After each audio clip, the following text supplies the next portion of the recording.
Greetings, audiophiles and Legend of Korra fans. Oh, who am I kidding? Welcome, Bolin fans, to my reading of my fanfiction, Castle of Glass. Legend of Korra and the characters therein belong to their respective owners and creators. The original characters and the premise of this story belong to me. Enjoy!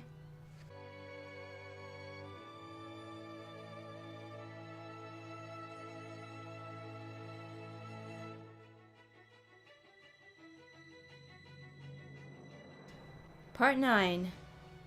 Brave New World. Kita didn't know where she was. Everything around her was swirling colors. Purples and reds mixed and coiled like the paints she used making pottery. She slowly raised a hand, everything seeming to drag, to move in slow motion. She pressed her hand to her chest, sensing for her own heartbeat. She didn't feel it. Kita did the only thing that seemed reasonable. She panicked. She kicked, she flailed, she tried to scream, but there was only the colorful, undulating place. Then she was able to turn and spied something else, like a round hole in the swirling colors. A window, it seemed, into a garden. She had never seen a garden, she'd only read about them. It was so green it almost hurt her eyes. She kicked and swung her arms as if she was swimming, then stretched out her hand, and as soon as her fingers touched the window, she was there, standing in the garden. Strange trees grew tall, then bent over, running their whip-like branches along the ground. The air smelled sweet, flowers, she suspected, though she had little experience with them. There was something else as well, a scent she could not identify. She couldn't even liken it to something, because it was so different from anything she had ever scented before. She closed her eyes and inhaled. She wasn't worried anymore about her seeming lack of heartbeat. She had guessed where she was. Did this mean she was dead? For some reason, it didn't alarm her to think so. She sat down on the protruding root of one of the big trees, leaning against the lumpy bark, watching as the strange branches swayed like water in a breeze she could not feel. Her eyelids fluttered sleepily. What had she been doing? Wasn't there some kind of evil? A giant creature, maybe? It all seemed so distant it didn't matter. Kita? A soft female voice got her attention. She looked around for the speaker. The only thing she saw was a little animal, like a weasel or ferret. It watched her with clever, pupilless eyes which glowed a soft white. The ferret clambered up onto the root beside Kita and blinked at her. "Hello, little one," Kita said to the spirit. "Who are you?" "This is your mother, Kita," said a male voice this time. Kita jerked her head up and was face to face with an old man. He was plump and smiling, and had the kindest, cleverest eyes Kita had ever seen. His presence seemed to snap her back to herself for a bit. "Who are you? Where am I? Am I dead?" "You are not dead," said the man in an accented voice. He tucked his hands into long sleeves and continued to smile graciously. "You were seriously injured by the spirit magic, but now your soul lingers between this world and the afterlife, because you cannot truly die in the spirit world." "How do I get back? How do I fix it?" Kita exclaimed, standing up urgently. "You cannot," said the ferret, in that same gentle, womanly tone. It spoke without moving its lips. "Someone else must break you out of this place with healing bending." "But I'm the healer," Kita protested. "If I'm here, how can I help myself, or Bolin, or Mako?" Her mind went instantly to the last moment she could remember. How she had thrown herself over Bolin to try and shield him from the wave of spirit magic that roared towards them. Had she kept him alive, or was he too trapped like this? "You must trust that someone else will find you," said the old man, without any hint of worry in his voice. "You've always had trouble relying on others." The ferret was looking at Kita with a fond expression on its small features. It tilted its head, almost seeming to smile. "My little Kita, so willful." "You're my mother." Kita raised an eyebrow at the ferret. "It is the spirit of your mother," the old man said, sitting down on a nearby stump, which Kita could have sworn had not been there moments before. So my mother went to the spirit world when she died and became a rodent? No. The man shook his gray head, his eyes patient. Your mother passed on into the afterlife. But at this moment, everything is a bit confused. Because of the momentary defeat of Rava, some of the dead are able to visit the spirit world. This is a very rare opportunity. Kira rubbed the back of her neck, feeling tense and uneasy, wishing she could go back to the calmness she had felt before. She looked down at the ferret who was blinking at her. So, Mother, how have you been? I've missed you, Kira. I'll bet you have. Kita's tone was dry. I have, asserted the spirit. I have missed you and your father very much. Kita couldn't help it. Everything about this place seemed to make her emotions explode. Fear, comfort, anger, it had all competed, but now only anger bubbled. The words she had wanted to ask her mother in a civil tone spilled out with the rage of a betrayed child. For a moment, Kita's psyche was her 4-year-old self, sitting in a corner and hugging a stuffed toy as her father explained. Why did you leave us? She snapped. I couldn't help it, Kita. I died. Her mother ferret's voice was very soothing. Kita's emotions seemed to tint the air around her, like red paint spreading over a canvas. It was as though she was bending with her feelings rather than her body. You could have saved yourself. You were a healer too. Dad said you had the same abilities as me. I can heal myself. Why didn't you? The ferret hung its head, glowing eyes downcast. As red light spread from Kita, blue fell away from the little creature sitting on the tree root. I didn't know how. What? When I was a child, and it became clear that I had the power to heal others using their own bodies, my parents were horrified. They called it bloodbending, which I suppose it is, in a way. If I wanted to, I think I could have controlled someone using their blood. My mother and father insisted I hide my ability, and I was never trained. By the time I was an adult, I'd forgotten how to use it. I couldn't save myself. That's why I insisted Torque find you a teacher no matter what. Your gift is too great to extinguish. Kita saw the red around her lessening, swirling like tattered spiderweb to float in the unfelt breeze. Could I have saved you? Her voice was small. The ferret mother made a soft sound like a purr and moved forward to curl around her daughter's leg, cuddling Kita's calf. She looked so sad and sorry that Kita picked her up, hugging the little body to herself. The spirit creature's fur was impossibly soft. No, my dearest one, you could not have saved me. You were too young. You had no idea of your powers back then. You were untrained. Kita felt warm tears and saw them drip onto the creature's body.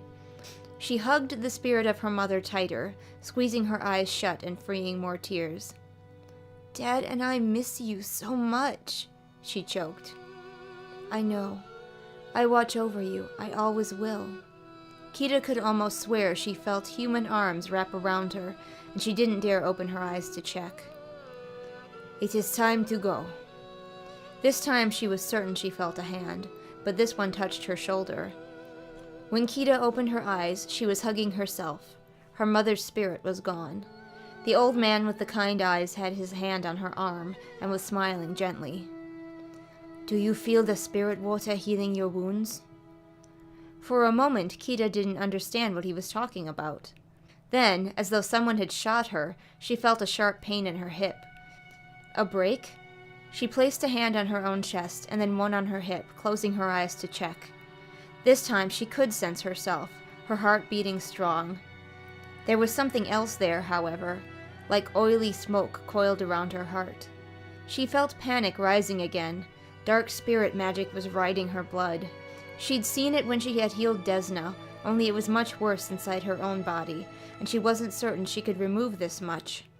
Then she felt a coldness, dampness on her skin. But how, when she stood perfectly dry beside the strange spirit tree? She opened her eyes, and she was floating again in the purple space. Now she was sure she was submerged in water. She closed her eyes, checking her vitals again. This time there was less spirit magic in her veins. She gasped. A skilled healer must be using spirit water, she realized. She relaxed then, letting her tense muscles slack, almost falling into sleep. Her eyes snapped open when she was splashed in the face. Bolin had showered her in spirit water as he sat bolt upright beside her. She sat up too, realizing Mako was on her other side. He pulled himself upright, blinking for a confused moment. Avatar Korra was the last to awaken, splashing the group again with the frigid spirit water. Kita tilted her head back and made eye contact with their healer, Kaya, Katara's daughter, and with her, Bumi and Tenzin. Kita stood hastily, stepping out of the pool and extending a hand to help the boys. Tenzin aided Korra. There was a deep concern in his airbender gray-brown eyes. Kita took a moment to extend her hands, then sweep them downward, pulling the water away from their skin and clothes. She manipulated it in the air for a moment, then guided it back to the healing pool. "Thank you, Master Kaya," she said, bowing politely. She was feeling starstruck to be in the middle of this important group. The older woman gave Kita a confused glance before focusing her attention on Korra. "Did you find Jinora?" the Avatar asked.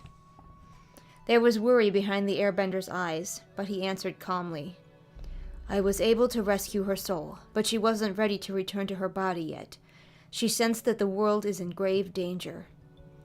Kita felt a chill run through her, even though she was free of the cold water. It had taken her mind a moment to recall what she had seen before she had been struck with a pulse of spirit magic and jerked so unceremoniously from the waking world. The monster that had towered over them. She couldn't help but agree with Jinora's assessment. "Were you able to stop Unalaq and Vatu?" Tenzin pressed. Korra sat miserably on a nearby rock. Kita knew the answer to this question as well. "No. They fused. Then Vatu ripped Rava right out of me and destroyed her." The Avatar's voice was tight and low with sorrow. "Vatu won." Bolin's voice surprised Kita. In all this tension, she and the boys were pretty much ignored. "No, I am too young to live through 10,000 years of darkness. Korra, can't you talk to one of your past lives or something?" Korra hugged herself, looking nothing like the confident, swaggering Avatar that Kita had seen before. The Avatar that reportedly threatened judges. They got her way no matter how loudly she had to shout. This Korra was a shell of that other woman. "No. When Vatu destroyed Rava, he destroyed my connection to the past Avatars too." "If that's true, then..." Tenzin didn't seem able to complete the horrible thought. "The cycle is over," Korra finished for him, a deadly finality in her voice. "I'm the last Avatar." Then she was crying. "I'm so sorry, Tenzin." Kita felt distant, as though she had suddenly realized that she was somewhere she did not belong. She was about to back away, to leave these people, far more important than she, to their task of saving the world. Then she felt a large, warm hand wrap around hers. "Bolin," he whispered to her. "I just found you. 10,000 years of darkness or not, I'm not letting you go." He wasn't looking at her, but staring ahead, as though trying to keep tears from his own eyes. His hand was wonderful. Kita felt his strength and let her own fingers close to grip his. If he didn't want to let go, then neither would she. Kaya said something to her brother, and the airbender looked sorrowfully towards the woman who had once been the mighty Korra. He crossed to her, his voice gentle. "The other Avatars may not be able to help you anymore, but perhaps I can." "No one can help me now," Korra muttered. Kita barely heard her. "I know I haven't always been the best mentor to you, but I realized it was because I had a lot of spiritual growth to do myself. There may still be a way to stop Vatu." Korra raised her head fractionally. Kita could see just a hint of defiant light in the young woman's eyes, the same glint that Kita knew shone in her own eyes on a regular basis. She felt her spirit rise.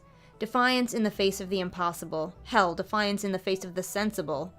She might not have had much in common with the often loud, sometimes pushy Avatar Korra, but she knew she had one thing. "Don't stop fighting, Korra." She spoke before she could stop herself. "Never stop. When someone tells you you cannot succeed, find another way. Let Tenzin help you." Everyone was staring at her. "Who is this again?" Bumi asked. Kita shrank back, embarrassed. Bolin squeezed her hand tighter. "This is one of the people we're saving the world for. Not just for me or Tenzin or the president of Republic City. For everyone. For waterbenders and the southern tribes. For orphans on the streets. Korra, you have to try." Korra turned and looked into Tenzin's eyes. "How?" she asked. The tall airbender knelt. "Let go of your attachment to who you think you are and connect with your inner spirit." "Haven't you heard anything I said?" The avatar looked away again. "Rava is gone. I'm not connected to a spirit anymore." "I'm not talking about Rava," said Tenzin, his voice firmer now. "Rava is not who you are. Come with me. I need to show you something." He began to walk away. For a moment, Kita didn't think Korra was going to follow. Then she stood, shoulders still hunched in defeat, and followed her mentor. They made their way towards the large tree, in which Kita guessed that Vatu had once been imprisoned.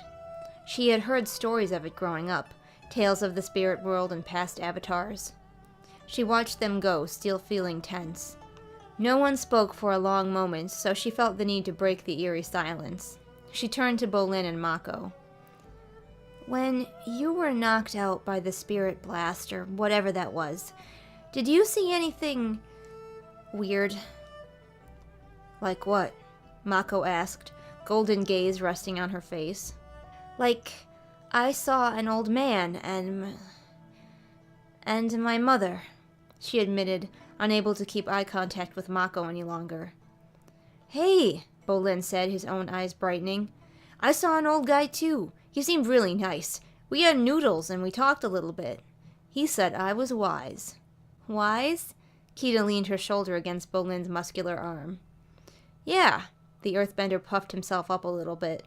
"I bet you would never guess a spirit would call me wise, huh?" "That's not the word that comes to mind when I think of you," admitted Bumi, a craggy smile on his face. Like Bolin, he seemed eager to laugh when situations became dire. "He said that I don't hold on to past things. I let things go. And I'm able to move on." Bolin was smiling, if also sharing an expression of confusion. "I suppose I do. I just never thought about it." He cleared his throat and did a wavering imitation of the same old man Kita had spoken to.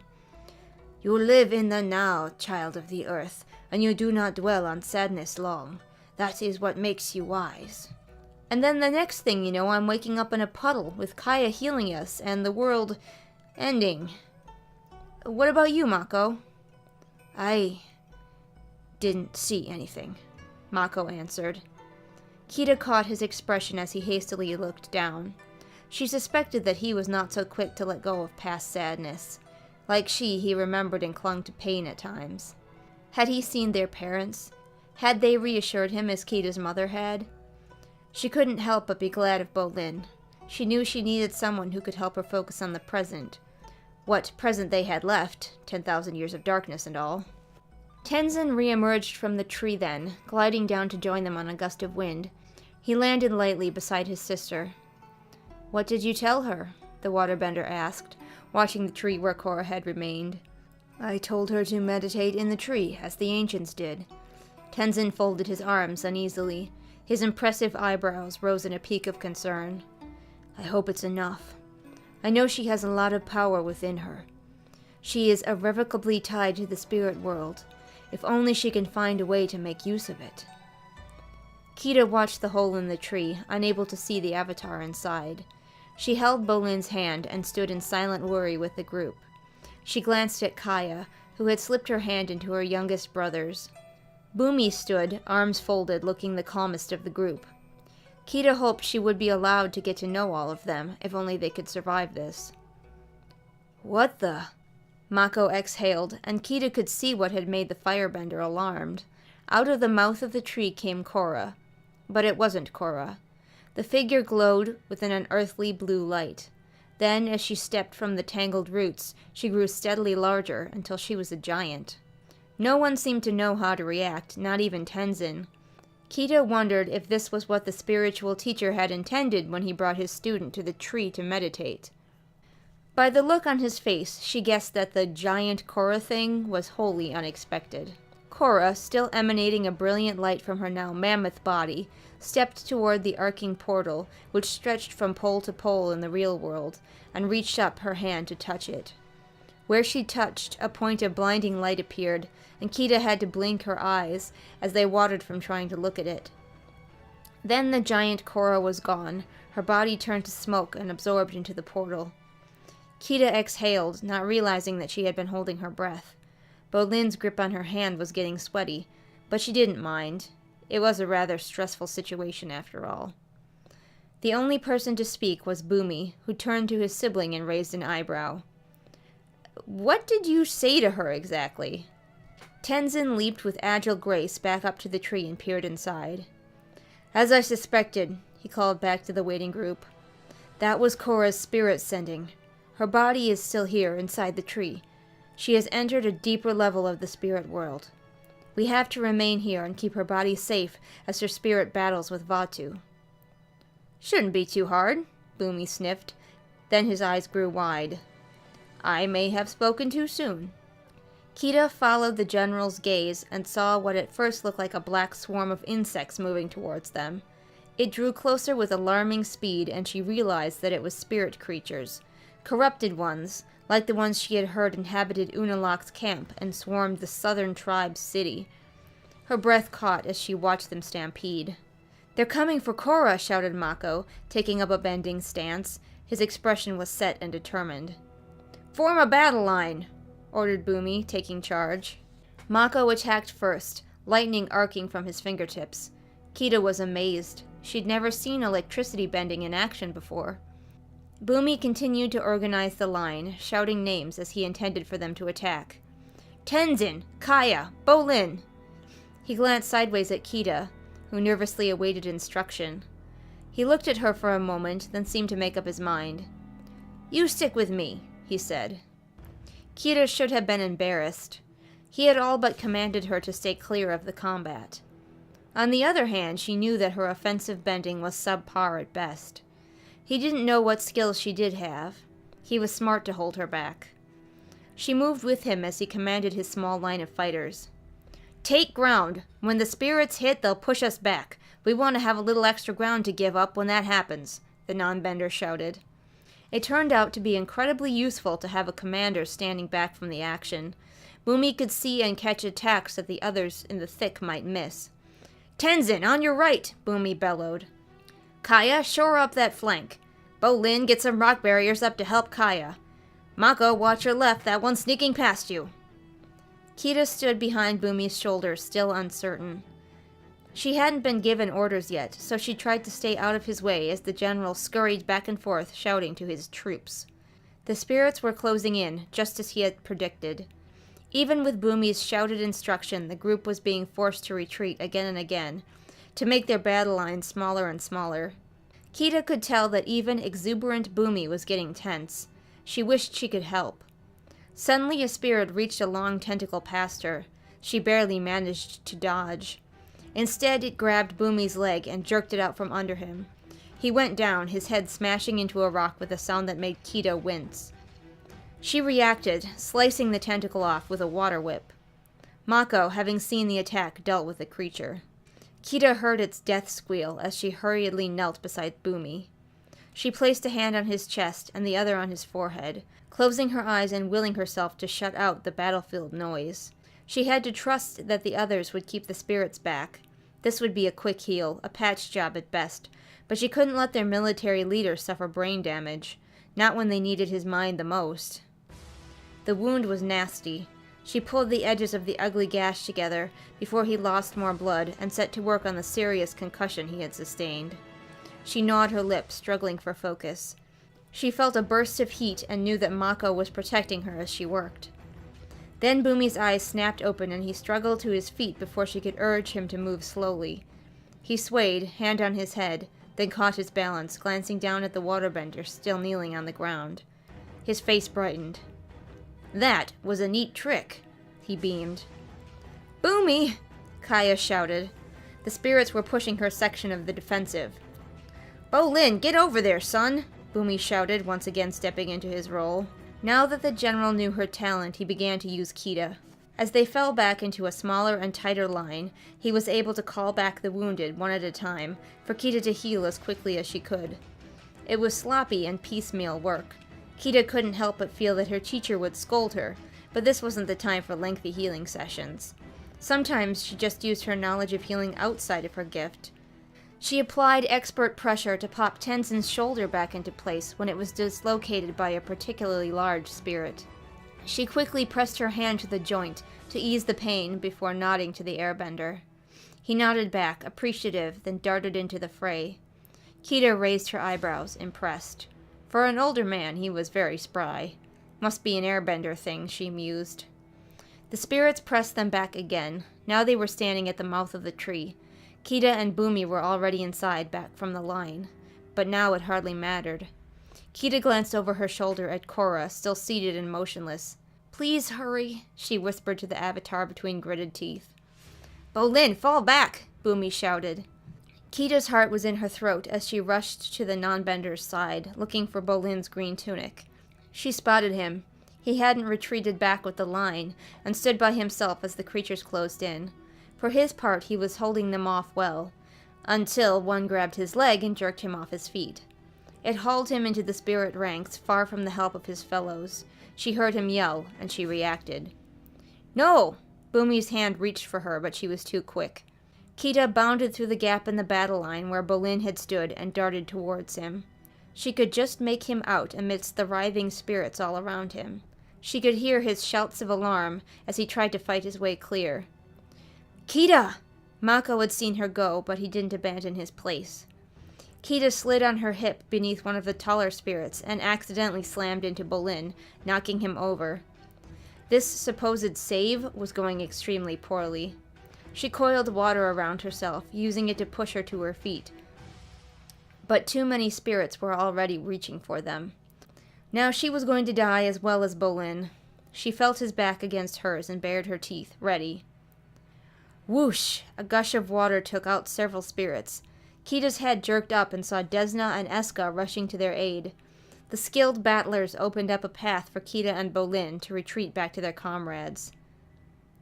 "What was that?" snarled Boomy, glaring at the young healer as she and the earthbender rejoined the battle line.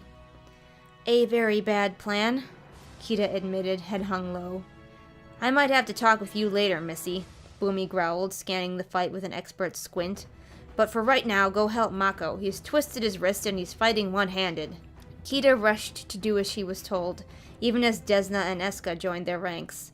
Desna caught Kita's eye and gave her a fleeting smile. "I am so done with spirits," he said, dispatching a large one with flying blades of ice. "Me too," Kita assured him as she rushed to Mako's side. Eska filled in the firebender's place while he was healed. Even with the addition of the skilled waterbenders, the dark spirits still forced the group back.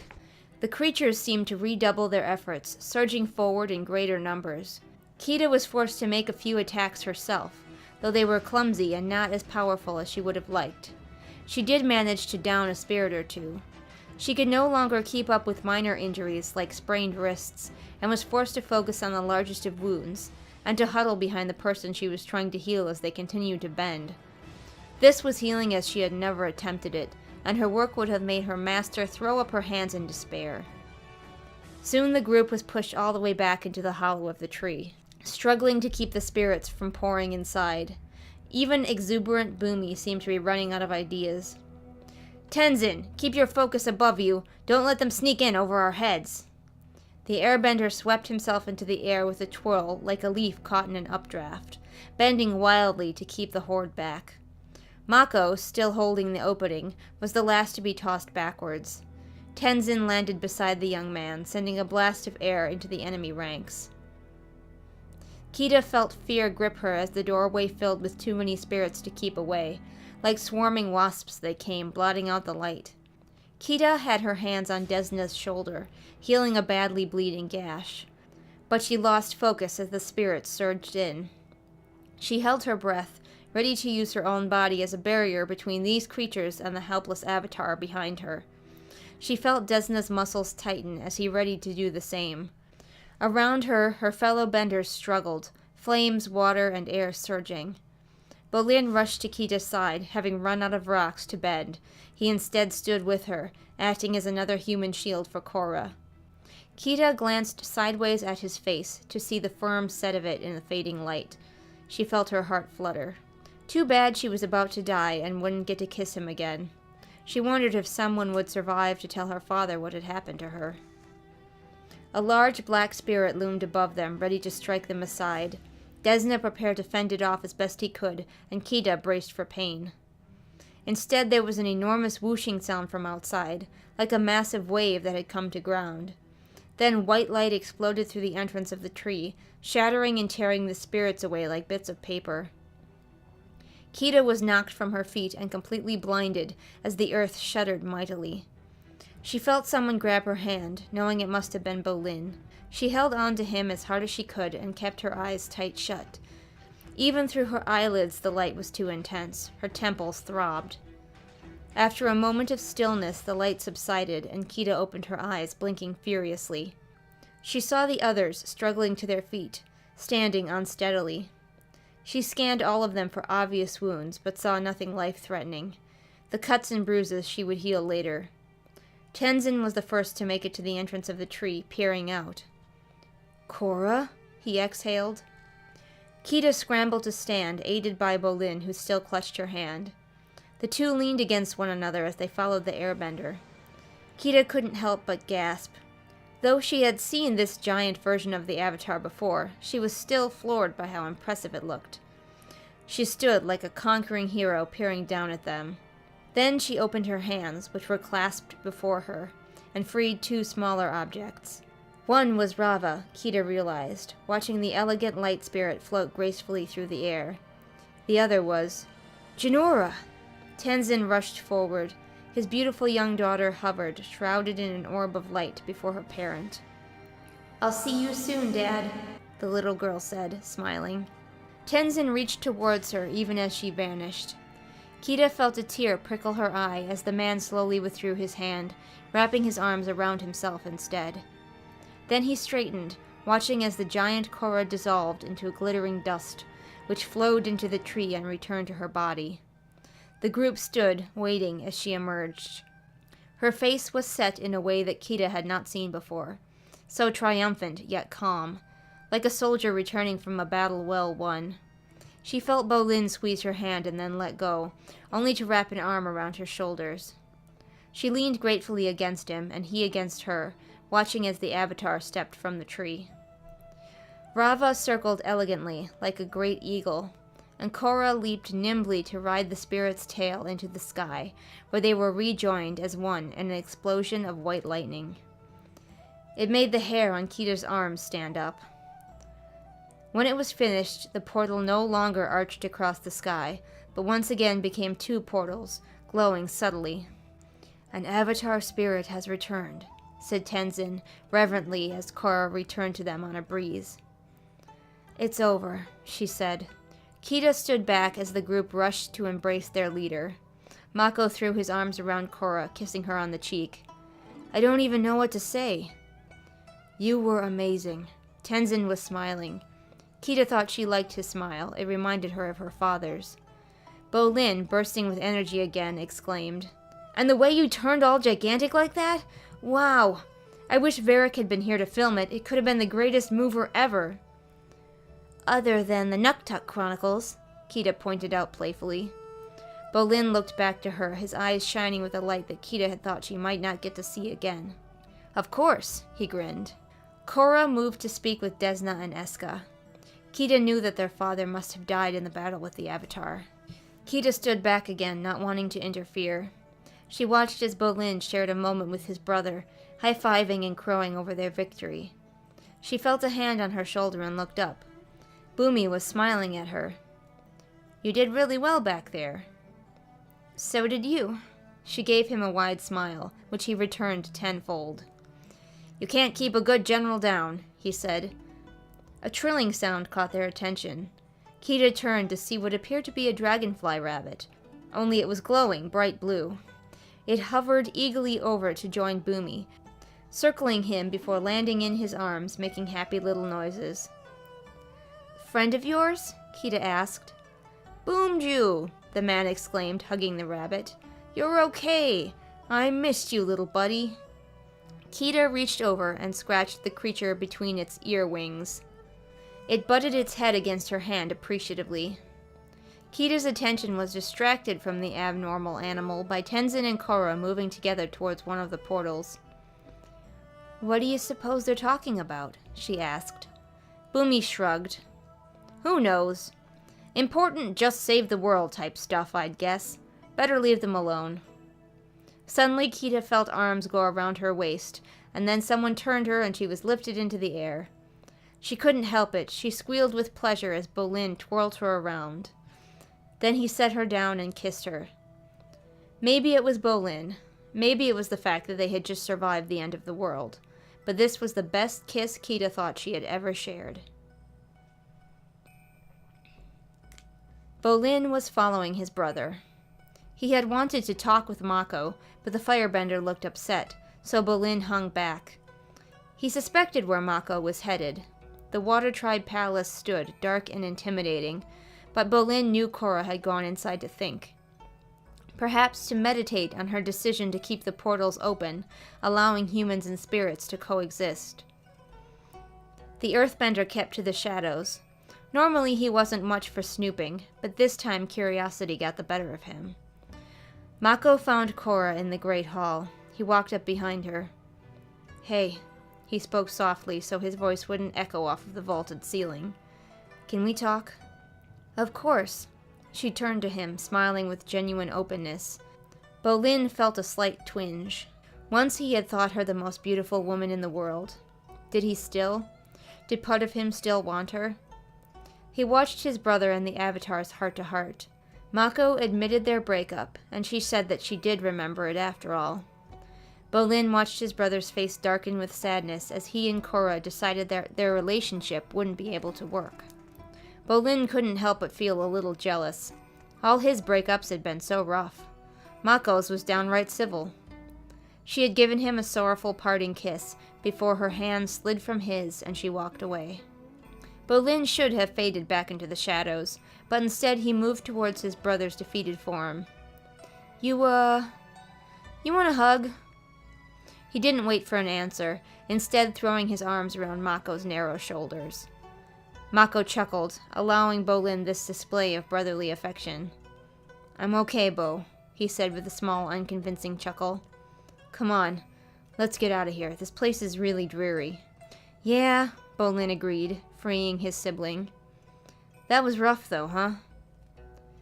"It was for the best, but yeah, it was rough." Mako jammed his hands into his pockets as he walked. "I don't want to talk about it. Let's talk about you and Kita. You really like her, huh?" Bolin allowed his brother to change the subject, in no small part because he was exploding with eagerness to talk about his new favorite waterbender. "She's great! Better than great! She's just..."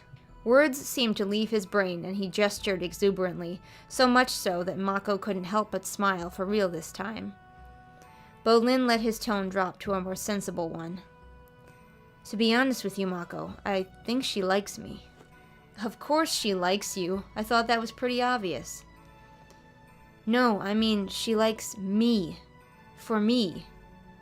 Korra only went on a date with me because she felt sorry for me, and Ginger only paid attention to me once I was a hero. Don't even get me started on Eska and her issues. The thing is, I was beginning to think I would never find someone who just liked me. No other reason. And then there was Kita. I guess she's just one of a kind." Mako threw his arm around Bolin's shoulder for a one-armed hug as they walked. "I'm really happy for you, bro. But what are you going to do once we head back to Republic City?" "Well," Bolin's shoulders sagged. "I was going to ask her to come with me, but her dad. He'll never be okay with it. Did you ask them? Well, no, but go ask them. Mako gave his brother a shove.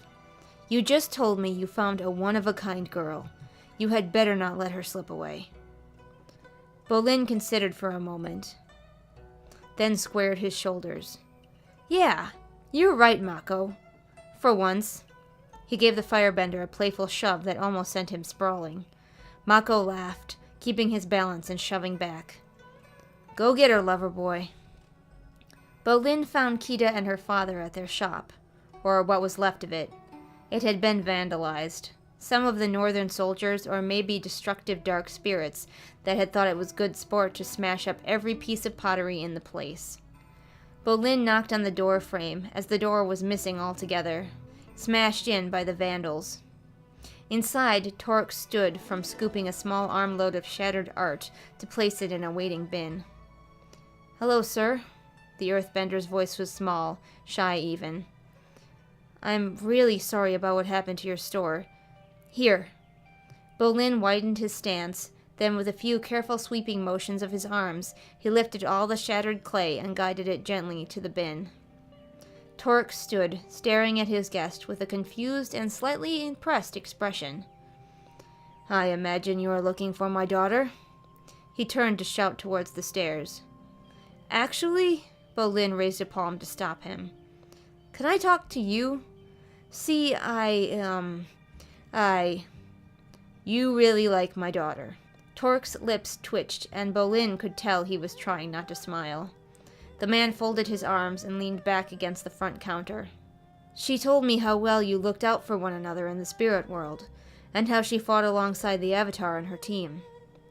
She did, Bolin nodded, not feeling at all comforted by Torque's almost smile, because the man's blue eyes still held a dangerous venom. He looked like a scorpion bee that couldn't decide if he wanted to sting. She was great, really helpful to the team. So I was wondering, would both of you like to come to Republic City with us? This last part came out at a rush, as though he couldn't stop it. He took a step back, almost out the door again. Yes! Kita exploded from the stairway, rushing across the room and throwing her arms around Bolin. Prin the owl bat flew around their heads, peeping with annoyance. Kita buried her face in Bolin's shoulder, and for a moment he was lost in the bliss of that feeling. Then he looked up at Torque and flinched. It was pretty clear that it was all the man could do not to grab the nearest broom and beat Bolin away from his only child. Instead, Torque heaved a heavy sigh. Kita and I have already talked about this. We were not expecting you to invite us, but we had decided to move to the city. With everything so different in the world now. He gestured to the window as a spirit floated by, seemingly in conversation with a young man. I realized that it was time for a change. That and all of our merch got smashed, Kita said, pulling back from her embrace, beaming from ear to ear. Bolin had never felt so happy. His heart felt like it was filled with light. That too, Torque chuckled dryly. But I think we might have gone anyway. I think it's time my daughter shared her gifts with more than just our village. Plus, I imagine that there are shops in Republic City. There are, Bolin said, and I have yet to see one that sold authentic Water Tribe pottery. Well, there you are. Now Torque was no longer hiding his smile.